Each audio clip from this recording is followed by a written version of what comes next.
Well mga kapupong, pinalawak ng Ukraine ang saklaw ng opensiba nito laban sa Russia matapos itong magsagawa ng malalayo ang pag-atake gamit ang mga drone sa mahahalagang pasilidad at rutang nagsusuplay ng kagamitang militar ng Russia. Sa isa sa pinakamalalaking operasyon nito sa kasalukuyang digmaan, tinarget ng Ukraine ang mga sasakyang pandagat sa Dagat Caspian na pinaniniwala ang nagdadala ng kagamitang militar mula sa Iran patungong Russia. Kabilang din sa mga target ang isang Russian missile boat at iba pang infrastrukturang sumusuporta sa kampanya ng Kremlin. Ipinakikita ng hakbang na ito ang lumalawak na kakayahan ng Kyiv na tamaan ang mga estratehikong target na dati itinuturing na ligtas. Habang lalo ring nag-uugnay ang digmaan sa Ukraine sa mga tensyon sa gitnang silangan. Mga kapupong, mahalaga ang Dagat Caspian sa lumalalim na ugnayang militar ng Russia at Iran. Mula nang simula ng Russia ang malawakang pananakop sa Ukraine, noong 2022, naging isa ang Iran sa pangunahing katuwang nito sa pagbibigay ng libu-libong Shahed drones at iba pang kagamitang militar. Ang mga drone na ito ay malawakang ginagamit ng Russia sa pag-atake sa mga lungsod, planta ng kuryente, at iba pang kritikal na infrastruktura ng Ukraine. Dahil sa mga internasyonal na parusa at limitasyon sa ibang rutang pandagat, naging mahalagang daanan ang Dagat Caspian para sa ligtas na paglilipat ng mga armas at iba pang supply sa pagitan ng dalawang bansa. Sa halip mga kapupong na tumuon lamang sa mga labanan sa mismong frontline, pinili ng Ukraine na atakihin ang mismong daluyan ng supply ng Russia. Ayon kay Pangulong Volodymyr Zelensky, layunin ng operasyon na pahinain ang kakayahan ng Russia na ipagpatuloy ang digmaan sa pamamagitan ng pagsira sa mga rutang dinaraanan ng mga armas at kagamitang militar. Kapag naputol ang mga supply na ito, maaari ring mabawasan ang kakayahan ng Russia na magsagawa ng malawakang pag-atake gamit ang mga drone na gawa ng Iran. Nagdulot din ng tensyong diplomatiko ang naturang operasyon. Inakusahan ng Iran ang Ukraine ng pag-atake sa isang sibilyang barko at sinabing may isang Iranian na tripulante ang nasawi. Ipinatawag ng Tehran ang kinatawan ng Ukraine upang kondenahin ang insidente at nagbabala ng posibleng hakbang bilang tugon. Ipinakikita nito na ang digmaan sa Ukraine ay hindi na lamang usapin ng dalawang bansa, kundi may epekto na rin sa iba pang estado at rehiyon, lalo na sa mga bansang may direktang ugnayang militar sa Russia. Anyway mga kapupong, malinaw ang pagbabago sa estratehiya ng Ukraine dahil limitado ang kakayahan nitong makipagsabayan sa lakas ng hukbo ng Russia sa tradisyonal na labanan, higit nitong ginagamit ang mga long-range drone upang targetin ang mga military bases, imbakan ng gasolina, pabrika ng armas, railroads, at mga sentrong pang-logistic sa loob mismo ng teritoryo ng Russia. Layunin nitong pahinain ang kakayahan ng Russia na ipagpatuloy ang operasyon nito sa halip na umasa lamang sa direktang sagupaan sa mga frontline.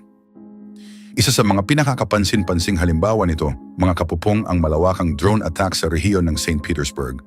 Ayon sa mga autoridad ng Russia, isa ito sa pinakamalaking pag-ataking naranasan ng lungsod mula nang magsimula ang digmaan.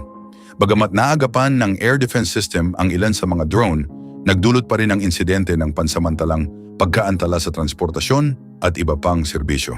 Higit sa lahat, ipinakita nito na kaya na ngayong maabot ng Ukraine ang mga target na dati itinuturing na ligtas sa likod ng digmaan. Ipinapakita rin ng mga pangyayaring ito kung paano binabago ng teknolohiya ng drone ang makabagong pakikidigma. Sa halip na gumamit ng mamahaling eroplano o missile, nagagamit ng Ukraine ang mas murang drone upang tamaan ang mahahalagang infrastruktura at putulin ang mga supply chain ng kalaban. Dahil dito, napipilitang maglaan ang Russia ng mas maraming air defense system at iba pang yaman upang protektahan ang malawak nitong teritoryo at mga estratehikong pasilidad. Kasabay ng mga pag-ataking ito mga kapupong, lalong lumalalim ang ugnayang militar ng Russia at Iran. Bukod sa pagbibigay ng mga drone, lumawak na rin ang kanilang kooperasyon sa teknolohiya, produksyon ng mga armas at iba pang usaping pansiguridad.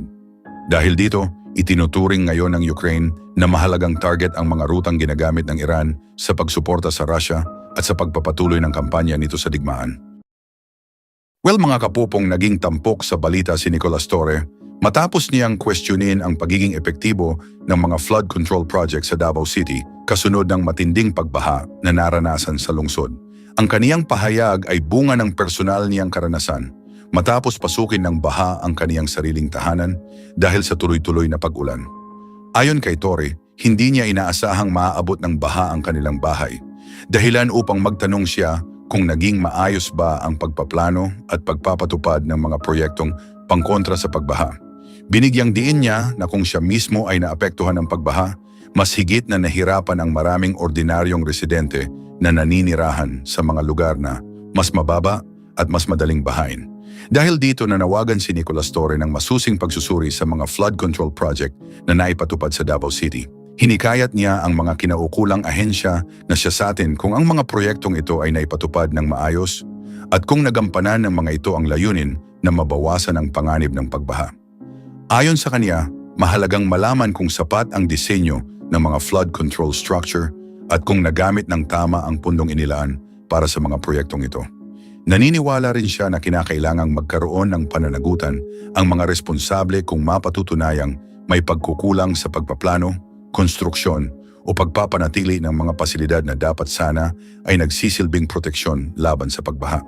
Ang kaniyang pahayag ay naging daan upang muling mabigyang pansin ng publiko ang usapin tungkol sa kalidad ng mga proyektong pang-imprastruktura at ang kahalagahan ng maayos na pagpapatupad ng mga ito upang maprotektahan ang buhay at ari-arian ng mga mamamayan. Samantala mga kapupong, nakaranas ang Davao City ng malawakang pagbaha dulot ng walang tigil na pag-ulan na hatid ng southwest monsoon o habagat na pinalakas ng severe tropical storm Quiapo. Bagamat nasa labas ng Philippine Area of Responsibility ang bagyo, pinalakas nito ang habagat na nagdala ng malakas na pag-ulan sa Davao Region. Dahil sa patuloy na pagbuhos ng ulan, mabilis na tumaas ang level ng tubig sa iba't ibang bahagi ng lungsod, dahilan upang lumubog sa baha ang maraming barangay at maging hindi madaanan ang ilang pangunahing kalsada. Naging sanhi rin ito ng pagkaantala ng transportasyon at iba pang pang-araw-araw na gawain ng mga residente. Maraming pamilya ang naapektuhan ng pagbaha matapos pasukin ng tubig ang kanilang mga tahanan. Ang ilan ay napilitang lumikas patungo sa mga itinakdang evacuation center upang matiyak ang kanilang kaligtasan, habang ang iba naman ay kinailangang ilikas sa tulong ng mga rescue personnel dahil sa mabilis na pagtaas ng tubig. Agad na tumugon ang Davao City Disaster Risk Reduction and Management Office, katuwang ang iba pang lokal na ahensya at mga emergency responder upang magsagawa ng rescue at evacuation operations sa mga lugar na matinding naapektuhan. Nagbigay rin ang pamahalaan ng agarang tulong, kabilang ang pagkain, malinis na inuming tubig, at iba pang pangunahing pangangailangan ng mga evacuee habang nananatili sila sa mga evacuation center. Patuloy ding minonitor ng mga autoridad ang kondisyon ng panahon at ang level ng tubig sa iba't ibang bahagi ng lungsod upang matiyak ang kaligtasan ng mga residente. Kasabay nito, nagsagawa rin ng damage assessment ang mga kinauukulang tanggapan upang malaman ang lawak ng pinsalang dulot ng pagbaha sa mga tahanan, pampublikong infrastruktura at iba pang pasilidad. Ang insidente ay nagdulot ng malaking abala sa mga mamamayan at nakaapekto sa kanilang pang-araw-araw na pamumuhay at kabuhayan. Anyway, mga kapupong, ipinakita ng mga pangyayari noong isang araw ang lawak ng epekto ng matinding pagbaha sa Davao City at ang kahalagahan ng pagkakaroon ng epektibong flood control system at mabilis na pagtugon ng mga kinaukulang ahensya. Ang panawagan ni Nicolas Torre na suriin ang mga umiiral na flood control project ay nagbigay ng bagong pananaw sa usapin ng pananagutan at pagiging epektibo ng mga infrastrukturang pinunduhan ng pamahalaan. Kasabay nito, ipinakita rin ng agarang rescue at relief operations ng lokal na pamahalaan ang kahalagahan ng koordinasyon at kahandaan sa pagtugon sa mga kalamidad upang mabawasan ang panganib at maprotektahan ang buhay ng mga mamamayan.